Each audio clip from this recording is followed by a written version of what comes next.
अगला हम लोग स्टार्ट करते हैं। लाइन्स एंड एंगल हम लोगों ने कंप्लीट कर लिया था। अब हम लोग शुरू कर रहे हैं लाइन्स एंड एंगल के बाद पैरेलल लाइन्स और ट्रांसवर्सल लाइन के बीच का कॉन्सेप्ट, है ना।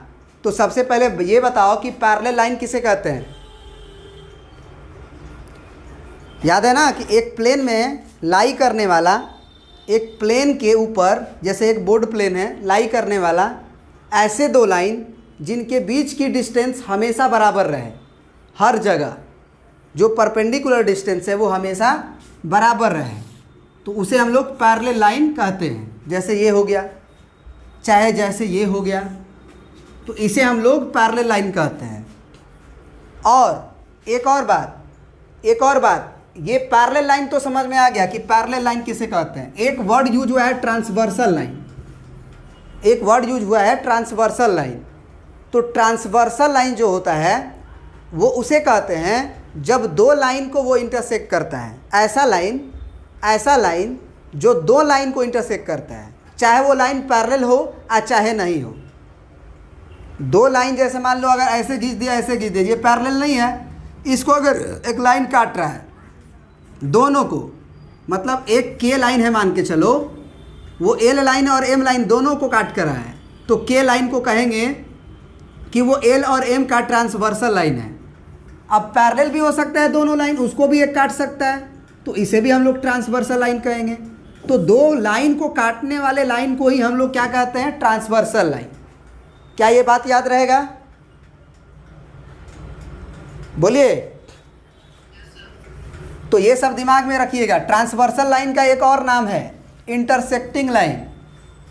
ट्रांसवर्सल लाइन का ही एक और नाम है इंटरसेक्टिंग लाइन।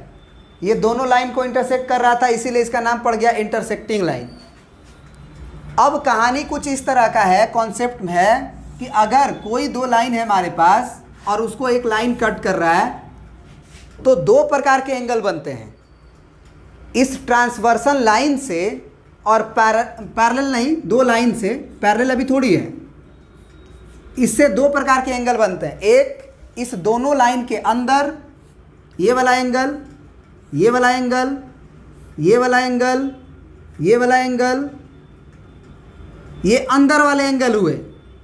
जैसे इसको हम कह दें मान लो 1 2 3 4, तो इसको हम लोग बोलेंगे अंदर वाला एंगल।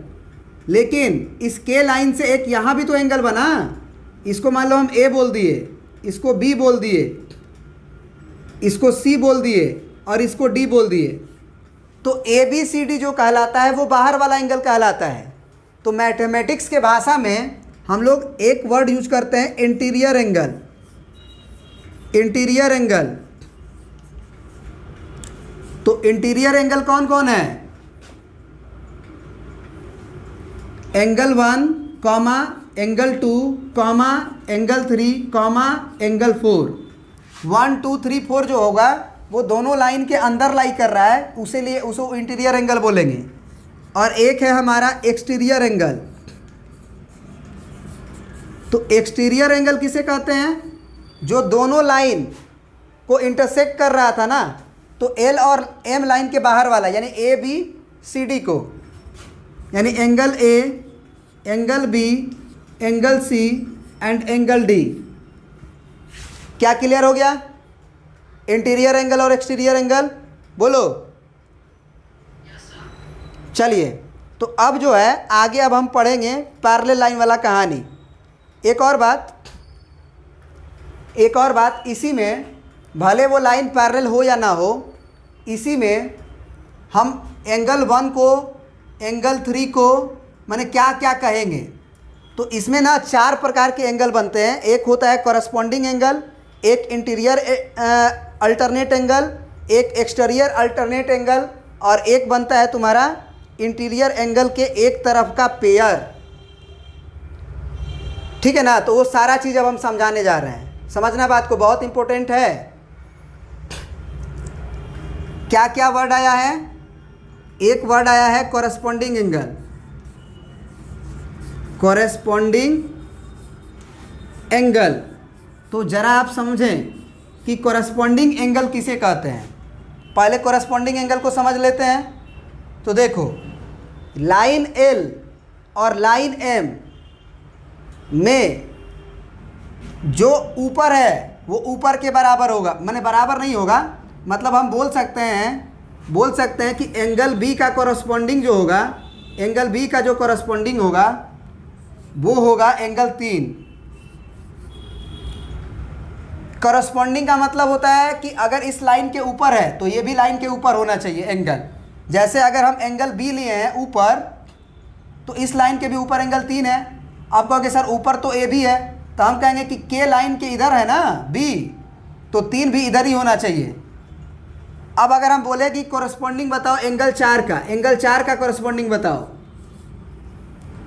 तो एम लाइन के ऊपर था और 4 इस ट्रांसवर्सल लाइन के इधर था, तो उसका कॉरस्पॉन्डिंग कौन होगा, 1 होगा कि ए होगा?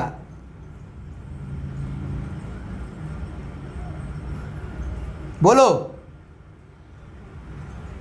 एंगल ए होगा। एक काम करते हैं, पूरा पहले लिख लेते हैं फिर समझाते हैं, ठीक है ना? लिख के फिर समझाते हैं। देखो, एक नया फिगर बनाए हैं।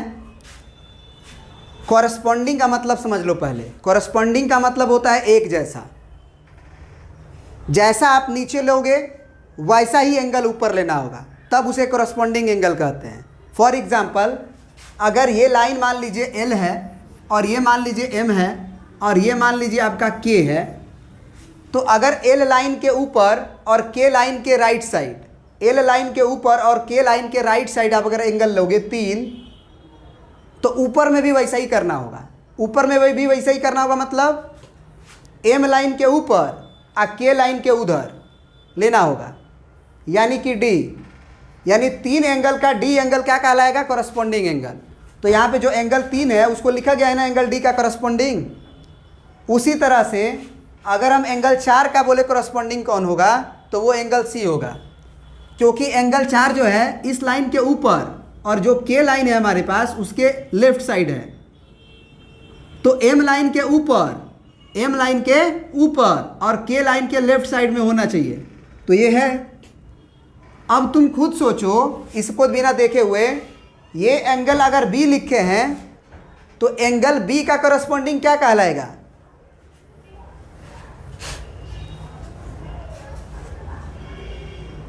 बताओ।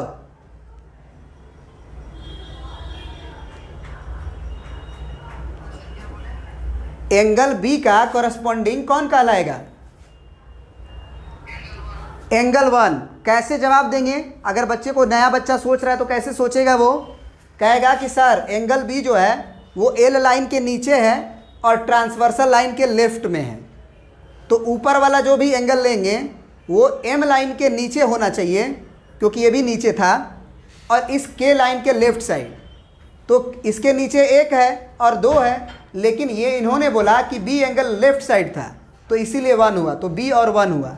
उसी तरह से हम बोले कि एंगल ए का कौन होगा कॉरस्पॉन्डिंग?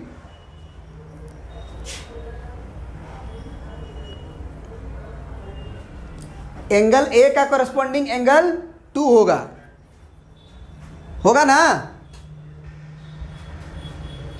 तो कॉरस्पॉन्डिंग एंगल का बस मतलब यही समझो, जैसा नीचे वैसा ऊपर, जैसा नीचे वैसा ऊपर, याद रहेगा। अब दूसरा एक है हमारा अल्टरनेट इंटीरियर एंगल, उसको भी समझाते हैं, पहले लिख लेते हैं। अब देखिए, यहाँ दूसरा जो पॉइंट लिखे हैं अल्टरनेट इंटीरियर एंगल का। अल्टरनेट इंटीरियर एंगल, ज़रा गौर से समझना इस वर्ड को, क्योंकि वर्ड बहुत बार मैथमेटिक्स में तुम्हारा पैरेलल लाइंस में यूज होने वाला है। अल्टरनेट इंटीरियर, इंटीरियर अगर एंगल बोल दिया तो क्या एक्सटीरियर एंगल का बात होगा? नहीं बात होगा। मतलब जब भी बात होगा वो दोनों लाइन के अंदर वाले एंगल की बात होगी। तो दोनों लाइन के अंदर वाला एंगल जो है 1 2 3 4 है, जो ऊपर हम लिखे भी हैं। इंटीरियर एंगल का पेयर है 1 2 3 4 और एक्सटीरियर एंगल का पेयर है ए बी सी डी जो कि बाहर है। तो अगर ये वर्ड यूज हुआ है इंटीरियर एंगल का, तो याद दिमाग में रखना कि अंदर वाला एंगल की बात हो रही है। और अल्टरनेट का मतलब होता है एक छोड़कर। अल्टरनेट का मतलब होता है एक छोड़ के। तुम लोग सुने होगे कि MWF क्लास चलता है या TTS क्लास चलता है। तो बड़े बड़े कोचिंग में जब पटना उठना जाओगे तो तुमको पता चलेगा कि MWF कोचिंग में क्लास चलता है और TTS क्लास चलता है। तो MWF क्लास का मतलब हो गया कि मंडे को क्लास चलेगा और ट्यूसडे को छुट्टी रहेगा, फिर वेडनेसडे को क्लास चलेगा, थर्सडे को छुट्टी रहेगा, फिर फ्राइडे को क्लास रहेगा, सैटरडे को छुट्टी रहेगा। उसी तरह से TTS क्लास चलता है, मतलब ट्यूसडे को क्लास चलेगा और वेडनेसडे को छुट्टी रहेगा, फिर थर्सडे को क्लास चलेगा और फिर फ्राइडे को छुट्टी रहेगा, फिर सैटरडे को क्लास चलेगा, संडे को छुट्टी रहेगा। तो अल्टरनेट का मतलब होता है एक छोड़कर। अब पूरी तरह से तुम्हारा अल्टरनेट वाला कहानी का कॉन्सेप्ट क्लियर हो जाएगा। अब एक छोड़ के अब तुम बताओ कि एंगल लेना है अंदर वाला, माने जब भी बात होगा 1 2 3 4 के बारे में बात होगा। तो ज़रा सोचो कि एक अगर एंगल लेंगे तो इसके अगल बगल वाला को छोड़ना होगा, क्योंकि एक छोड़ के बोलना है। तो अगर एक का अल्टरनेट बोलेंगे तो 2 होगा कि 4 होगा कि 3 होगा?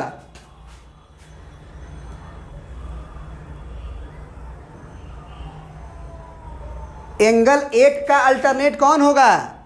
एंगल 3 होगा, क्योंकि एंगल 1 2 लगातार है, एंगल 1 और 4 लगातार है। अगर इधर से एक छोड़ोगे तो 3 मिलेगा, इधर से एक छोड़ोगे तो 3 मिलेगा, क्योंकि बात होगा तो केवल अंदर में बात होगा, बाहर में बात होना ही नहीं है। तो एंगल 1 का इंटीरियर अल्टरनेट एंगल 3 होगा या 3 एंगल का अल्टरनेट इंटीरियर एंगल 1 होगा। उसी तरह से अगर हम 2 एंगल की बात करें तो 2 के लिए एक छोड़ना होगा, तो किसको किसको छोड़ सकते हो? 1 को छोड़ोगे तो 4 बोल सकते हो, या नीचे के तरफ आए तो 3 को छोड़ोगे 4 को बोलोगे। क्या ये क्लियर हो गया कॉन्सेप्ट? तो हमेशा याद रखना कि इंटीरियर वर्ड यूज होगा तो अंदर वाला एंगल का बात होगा, और एक छोड़कर, अल्टरनेट का मतलब होगा एक छोड़ के। तो एक छोड़ के होगा तो 1 और 3 लेंगे, माने 1 और 3 को अल्टरनेट इंटीरियर एंगल का पेयर बोलेंगे, और 2 और 4 को, यानी कि 1 छोड़ना होगा 3 छोड़ना होगा, तो 2 4 को अल्टरनेट इंटीरियर एंगल का पेयर बोलेंगे। अब एक दूसरा वर्ड आता है, उसको भी लिखते हैं फिर समझाते हैं। अब देखिए अगला है आपका तीसरा, अल्टरनेट इंटीरियर एंगल। अब वर्ड यूज हुआ है, अल्टरनेट एक्सटीरियर एंगल। तो अगर ये वर्ड यूज हो गया है कि एक्सटीरियर में लेना है अल्टरनेट, एक्सटीरियर में लेना है अल्टरनेट, तो अंदर तो देखो ही मत, अर्जुन की तरह बस मछली की आंख में देखना है तो मछली की आंख में देखना, अगल बगल नहीं देखना है।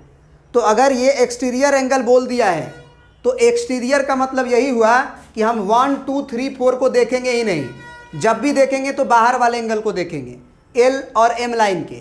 तो C को देखेंगे, D को देखेंगे, A को देखेंगे और B को देखेंगे। और एक वर्ड यूज हुआ है अल्टरनेट। तो अल्टरनेट का मतलब होता है एक छोड़ के। तो अगर इधर के तरफ से देखें तो D लगातार हुआ, B लगातार हुआ, तो C का अल्टरनेट कौन होगा? A हो जाएगा, क्योंकि बाहर ही देखना है, अंदर तो देखना नहीं है। बात समझ में आ रहा है? उसी तरह से अगर D पकड़ेंगे, D को पकड़ेंगे तो D का एक्सटीरियर अल्टरनेट कौन होगा? तो एक्सटीरियर की बात होगी तो D का या तो C होगा, या तो A होगा, या तो B होगा। तो D का एक्सटीरियर और अल्टरनेट माने एक छोड़कर, तो सोचो क्या होगा? B ही ना होगा, क्योंकि A छोड़ोगे C छोड़ोगे, वो तो लगातार होगा ना, इधर आओगे तो लगातार, इधर गए तो लगातार। तो एक गैप करके बताना है, तो A को गैप करोगे तो B बोलोगे, अच्छा C को गैप करोगे तो B बोलोगे। तो इसका मतलब ये हुआ कि एंगल C का अल्टरनेट एक्सटीरियर एंगल का पेयर हुआ A, माने C का पेयर हुआ A, और एंगल D का पेयर हुआ B। याद रहेगा? प्रिंट कर लीजिए। अब देखो एक लास्ट वर्ड है तुम्हारा, चौथा नंबर, ये है interior angles on the same side of transversal. ध्यान से पढ़ो, interior angles on the same side of transversal. तो अगर इंटीरियर एंगल बोला है तो अंदर वाला एंगल का ना बात होगा। मतलब इसको बाहर से कोई मतलब ही नहीं है। जब भी बात होगा तो इंटीरियर एंगल के बारे में बात होगा, और इंटीरियर एंगल का पेयर केवल 1 2 3 4 होगा, 1 2 3 4। फिर एक और वर्ड आगे यूज किया है कि जो इंटीरियर एंगल लेना है on the same side, same side के ऊपर लेना है। तो कौन सा सेम साइड? तो ट्रांसवर्सल लाइन का। तो ट्रांसवर्सल लाइन तो आपका यही ना है, के लाइन, बोलिए। तो के जो ट्रांसवर्सल लाइन है आपका, उसका एक ही साइड वाला इंटीरियर एंगल का पेयर कौन कौन सा होगा? अगर हम एंगल 1 को बोलेंगे कि एंगल 1 का सेम साइड में ट्रांसवर्सल के इंटीरियर एंगल का पेयर कौन हुआ? बोलिए। के लाइन का एक ही तरफ का अंदर वाले एंगल का पेयर कौन होगा?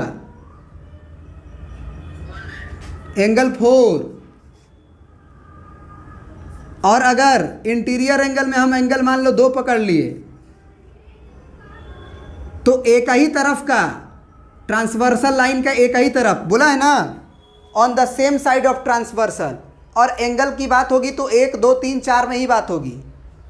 तो एंगल 2 लोगे तो एंगल 4 नहीं ले सकते हो क्योंकि सेम साइड बोला है। एंगल 2 लोगे तो 1 नहीं ले सकते हो क्योंकि सेम साइड बोला है। तो एंगल 3 लेंगे। क्या ये कॉन्सेप्ट क्लियर हुआ सारा? फिर से एक बार देख लो। कोरस्पॉन्डिंग एंगल है उसे क्या कहते हैं? अल्टरनेट इंटीरियर एंगल है उसे क्या कहते हैं? अल्टरनेट एक्सटीरियर एंगल है उसे क्या कहते हैं? और interior angle on the same side of transversal किसे कहते हैं? कोरस्पॉन्डिंग का या मतलब याद रखना कि जैसा लाइन के नीचे एंगल होगा वैसा ऊपर एंगल होता है। जैसा इधर एंगल लेंगे वैसा ऊपर एंगल लेंगे। मतलब ये हुआ कि अगर एल लाइन के ऊपर और ट्रांसवर्सल लाइन के राइट साइड यानी कि एंगल 3 पकड़े हैं तो वो एंगल डी का होगा कोरस्पॉन्डिंग। एंगल 4 लोगे तो ये लाइन के ऊपर है तो ये भी लाइन के ऊपर वाला लेंगे तो सी लेंगे।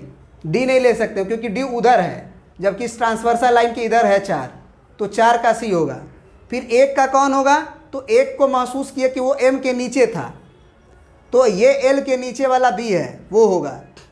फिर 2 को महसूस किए कि वो के लाइन के राइट साइड था और नीचे था तो ए लाइन हो ए एंगल होगा क्योंकि वो राइट साइड था और नीचे था। तो ये हो गया कॉन्सेप्ट तुम्हारा कॉरस्पॉन्डिंग एंगल का। एक वर्ड यूज हुआ है अल्टरनेट इंटीरियर एंगल। तो इंटीरियर एंगल बोला है तो अंदर वाले एंगल की बात होगी, अल्टरनेट बोला है तो एगो छोड़ के। इसका मतलब कि 1 होगा 2 होगा 3 होगा 4 होगा इसी सब का बात होगा। तो अल्टरनेट का मतलब होगा कि 1 के लिए अगर हम बोले तो 1 को गैप करना है तो या 2 गैप करोगे तो 3 मिलेगा, या इधर से गैप करोगे तो 4 गैप करोगे तो 3 मिलेगा। तो 1 3 क्या कहलाएगा? अल्टरनेट इंटीरियर एंगल का पेयर। फिर 2 लेंगे तो 2 4 का कहलाएगा क्योंकि 2 के लिए 1 को गैप करोगे चाहे 3 को गैप करोगे, अल्टरनेट का मतलब छोड़ना होता है तो 2 का 4 हुआ। फिर अगला आया हुआ है अल्टरनेट एक्सटीरियर एंगल। तो एक्सटीरियर का मतलब जब भी बात होगा तो सी डी और ए बी का बात होगा, अंदर को देखना ही नहीं है। तो एक्सटीरियर में भी अल्टरनेट जोड़ा है तो सी के लिए अगर हम अल्टरनेट पूछे तो ये अगल में है, गैप करना होगा तो ए बोलेंगे, इधर से देखेंगे तो बी छोड़ना होगा ए बोलेंगे। डी के लिए अल्टरनेट बोले तो बी होगा क्योंकि ए गैप है सी गैप है। ये भी क्लियर। सेम साइड वाला तो अभी बताए हैं कि अगर इंटीरियर एंगल की बात हो रही है और सेम साइड ऑफ ट्रांसवर्सल, तो सेम साइड ऑफ ट्रांसवर्सल का मतलब हुआ कि के लाइन के राइट साइड चाहे के लाइन के लेफ्ट साइड। और एक बात हुआ कि इंटीरियर एंगल की ही बात करनी है तो 1 4 हुआ और 2 3 हुआ। ये वर्ड पैरेलल लाइन वाला में यूज होता है, इसीलिए सारे वर्ड को हमने समझाया ताकि जैसे ही हम बोले एक्सटीरियर एंगल का अल्टरनेट बताओ तो दिमाग में वो चलना चाहिए। अगर हम बोले कि कॉरस्पॉन्डिंग एंगल का बात बोल रहे हैं तो वो कॉरस्पॉन्डिंग एंगल आपको दिखना चाहिए। अल्टरनेट इंटीरियर बोले तो वो दिखना चाहिए, ठीक है ना? तो इतना प्रिंट कर लीजिए पहले फिर आगे बढ़ते हैं। मिटा देना।